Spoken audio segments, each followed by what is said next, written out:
Баршаңа кайырлуу күн. Сендер менен адеттегидей мен Fastmoney Forex. Биздин күндөлүктүү саудамызга кош келдиңдер. Ал энди баштайтын болобуз. По традиции менде 5 минуттук таймфрейм ачык тур. Графикти аша сала евро USD валютная парасы көз алдымда жай түңдеп тур. Маган сделка ачты деп. Ал энди попробуем что-нибудь сделать с этим. С этим, то есть 5 минуттук таймфрейм.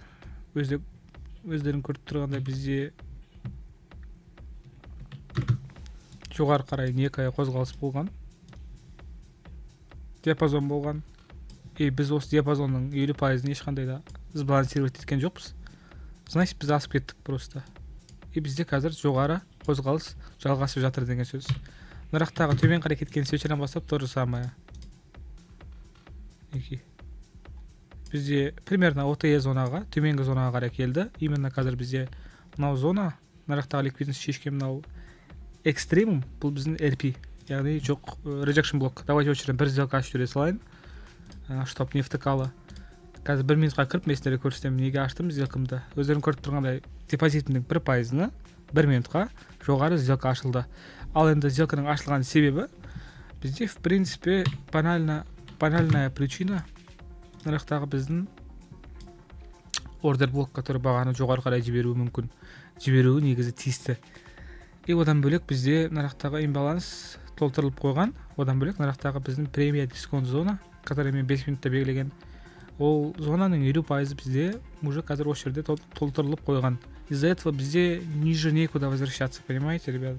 Но есть одно, наракта бизде RP бар, который бизде имбалансты биринчи толтурган зона. Вот осы зонага кайтып кете калуу мүмкүн. Да. Мияка карай. И потом бизде минус болуп калуубуз мүмкүн. Но все же мен өзүмдүн идеямдан жогору бага карап кетет деген не откажусь. Так что до конца топим. Убакыт жетпей калды кичигиrim. Карастырамыз и күтөмүз.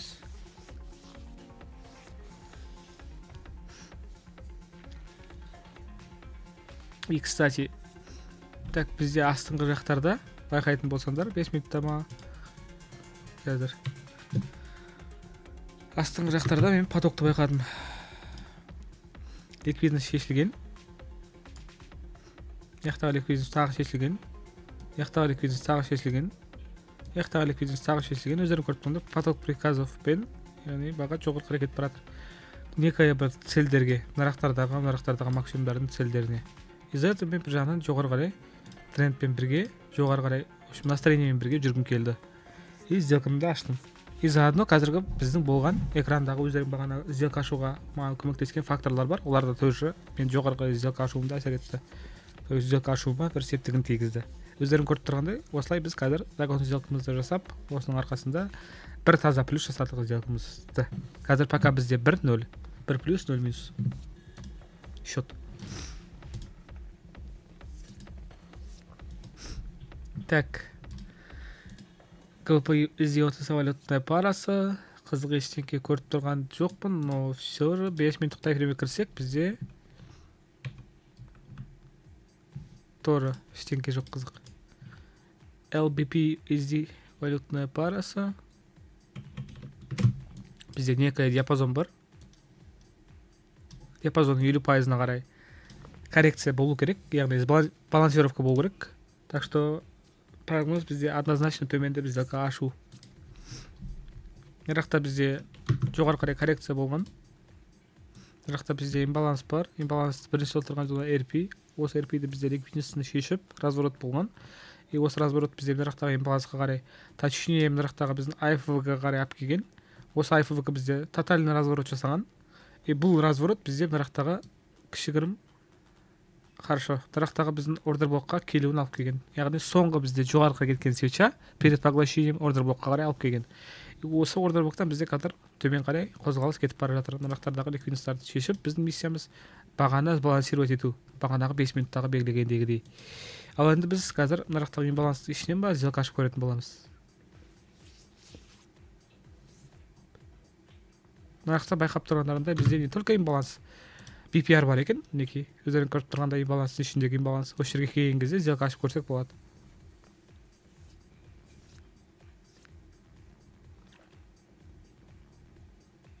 Давайте дияқтан қазір мен отложенка қойып қоя салайын. 1 минутқа төмендеп. Міне. Біздің зонаға қарай тиді. Сделкамыз ашылды.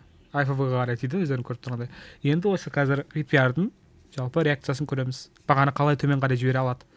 Өздерің көріп тұрғандай біз белгілеген VPR зона. Нарықтағы имбаланс, ол имбалансты, екінші имбаланс поглотить етіп жіберген зона. Көрдіңдер ғой, отложенная сделканы да вовремя жібердім. Тура осы секілді сделка, отложенная сделкаға келетін бізде прогноздар бар. Ол команданың ішінде. Сендердің удобстволарың үшін барлық прогноздарды бір уақытқа, бір направлениеге сорттап жіберетін бізде ақылды аналитик бар. Сол аналитиктің прогноздарын күнделікті алып, сол арқылы тұрақты фиксированный процентпен табыстап отырғыларың келсе, командаға қосылуды сұраймын. Вот сендерге новости. По теме, да? Өздерің көріп тұрғандай ең который жоғары, мынау точканы қараңдаршы, біз ашқан. Бұл это же великолепно просто. Ең жоғары возможно точкадан біз сделкамызды аштық. Ең возможно жоғары точкадан. Бұл мен секілді, қалай айтсам болады, бір смекалға танытып, вовремя көріп ситуацияны. И осылай бізде өте ақылды сделка ашып отыру екінің бірінің қолынан келе бермейді, сондықтан да мойындау керек қой, енді бұл деңгейді кәдімгідей ше. Так, пока что счет 2-0, 2 таза плюс, 1-0, 1 минус, тоқта. Бізде 1 сделка, 1 догон, значит, 2 чисто плюс бізде, и 1, ёптыгыдык. 2-0, 0 минус, 2 плюс. Тағы да 1 сделка ашып жіберейік, одан кейін и все. Аяқтасақ болады. 1-1 деп қоймадым мен де. Так. Қараңдар. Мынау графикте мусор мен үшін. Қараңдар осындай графиктерде. И осындай типтегі графиктерде мен үшін мусор. Резко бір жоғары қарай кетеді, резко төмен қарай кетеді. Вот. Более или менее графиктер қазір мынандай болады, маған ұнайтын. Мінекей. Или идеальный график көрсем. 1 минут. Мына.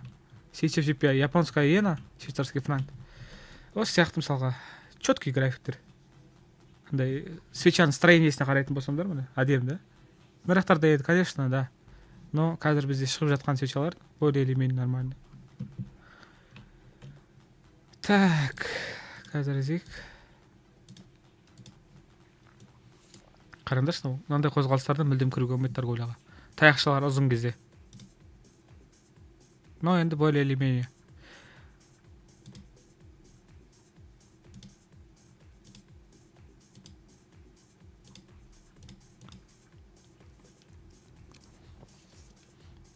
Так, ситуацияларды іздеп жатырық.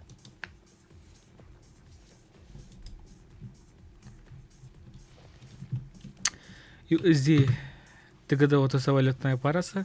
ТГД, сука. Нарықта бізде ликвидность бар. Өздерің көріп тұрғандай, сол ликвидность бізде баға шешіп жатыр. Почти шешіп болды, по идее. Енді бізде разворот болу керек. Заодно бізде диапазон бар, некая. И нарықта бізде имбаланс бар, который жоғары төмен қарай имбалансқа шейін түсуіміз керек. Так, диапазонды біз 1 минуттық таймфреймде нақтылайық. Маяқтан бастап ала салайық, мына осы формациядан бастап. И осы диапазонның ортасында примерно келу керек, 50%-на бізде баға. И өздерің көріп тұрғанда мына жоғарғы жақтағы ликвидность шешіп болғаннан кейін бізде баға снижение бастап кеткен, короче. Қазір бізде свип болып жабылды, келесі жоғарғы жақтағы хай, мына жақтағы имбаланс бізде толтырылмаған. Но все же мынау енді USD-ді, бұл какой-то мусульманский қай ел ТГД деген.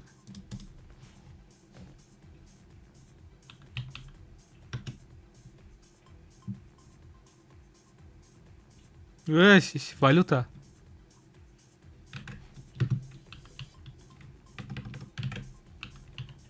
Көре салайық, жігіттер, қыздар, хорошо? Бізге маңызды ол.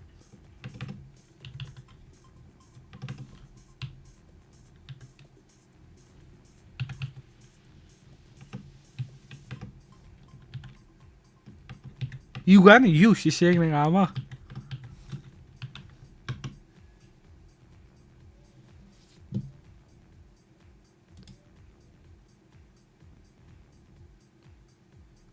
ой блядь.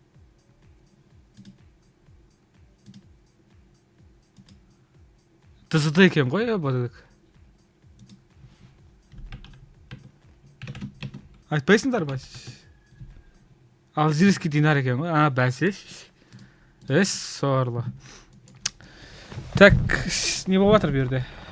Төмен сделка ашуымыз керек еді біздің, иә? Бүйтейік просто. Нарақта разрыв бар ғой. Осының ішінде біз отложенка қоя салақ. Деп айтпай ақ қояйын, уже болды, кеп қойдық қой почти. Ну, бұл жерде сделка ашқым келіп отқан жоқ ше. Алжир кішкене андай сәл елеу да. Так, USD аргентинский ақша. Мына жерде қазір бізде қоралау ситуация болып жатыр ше. Яқтарда біз ликвидность жинап келдік. Яқтарда той жинап келдік. Ай, ептігідік ай, USD КЛП. Білмеймін ше, ситуация көріп тұрған жоқ рынокта ешқандай. Более или менее ситуациялар ше. Но USD рубль тоже нормально, стабильная валюта. Так, көрейік. Бізде астыңғы жақта ликвидность шешілген, өздерің көріп тұрғандай.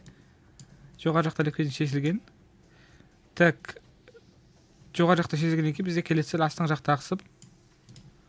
Жолдың бойында ешқандай да имбаланс жоқ. Мына енді болды имбаланс. Бірінші толтырған зона біздің RP-ді шешті баға.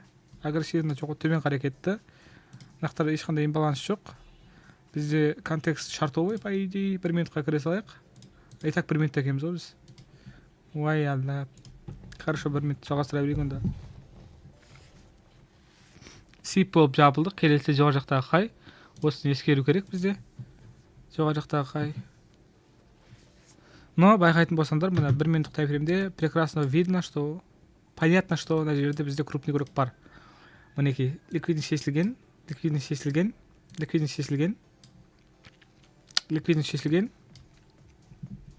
Бұл бізде чисто order flow, так что вместе с потоком будем двигаться.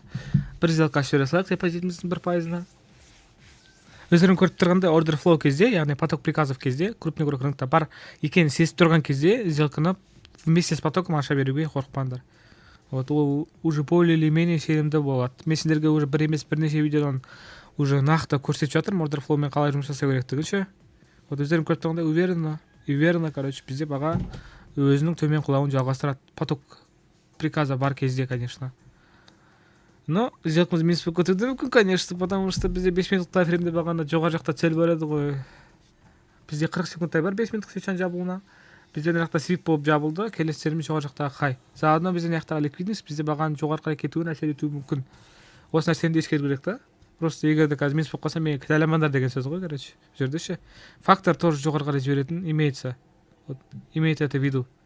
Просто неге минус болып кетті деп сұрақ туындамасын деп мен сіздерге алдын ала, короче, не қылып жатырмын да, айтып қойып жатырмын да, короче, жоғары қарай неге кетіп, неге минус болуы мүмкін факторларын іздеп, короче, айтып беріп жатырмын. Вот. Бұл нәрсені мен бағаның қайда кететінін, қайда баратынын анализ жасамай тұрып біліп қойғам. Потому что сендер бірінші ойлайтын нәрсе, сендердің бағаның қайда баратыны емес. Мысалға сендер ойлап тұрған направлениеге, мысалға төмен үзіліп қажат болсыңдар, жоғары қарай жіберетін факторды бірінші іздеу керексіңдер. Егер төмен деп тұрсаңдар. Ал жоғары деп тұрсаңдар, төмен кетіретін факторды бірінші іздеу керексіңдер. Сендердің трейдерлерің, сендердің трейдер ретіндегі міндеттерің екі жақтара көре білу. Вот. Бізде бүгін чисто по расчету таза 3 сделка ашылды. Такой сделканы қоспағанда әрине.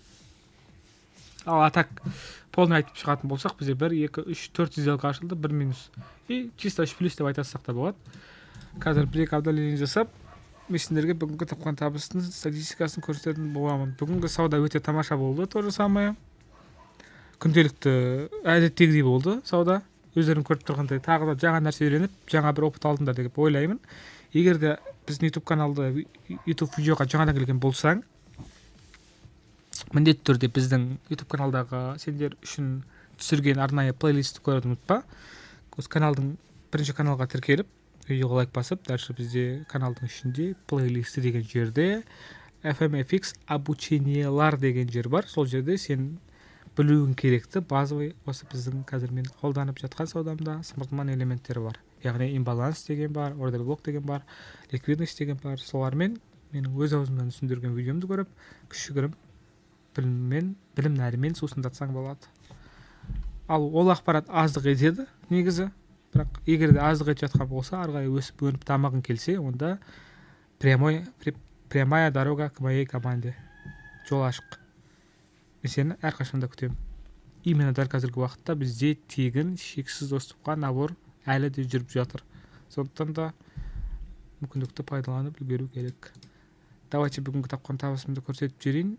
Бізде сегодня 5 сделка ашылған, 80% сделка плюске шыққан. Бізде торговая прибыль $1362. Сонда бізде 15 минуттың аралығында $1362 таза пайда тапқанбыз. $1362 теңге. Өздерің көріп тұрғандай 738 мың теңге таза пайданы 15 минуттың көлемінде өзіміздің біліміміздің арқасында трейдинг саласынан таптық. Сендермен бірге болған Fast Money Forex баршаларыңа осындай табыс жұғысты болсын. Әмин. Жұғысты болады, егер де өздерің әрекеттеріңді жасасаңдар. Командаға қосылу үшін описанияда бізде плейлист бар, инструкция түсірілген, сол жерге өтіңдер, или экрандағы біздің плейлистті басып, сол жер арқылы ақпарат алып шықсаңдар болады. Ол жерде барлығы айтылған, бізде командада не бар, не кіреді, қалай қосылады, полностью барлығы айтылған. Баршаларыңа рахмет, беттерінен сүйдім, әлі де көрсеміз, сау болыңдар.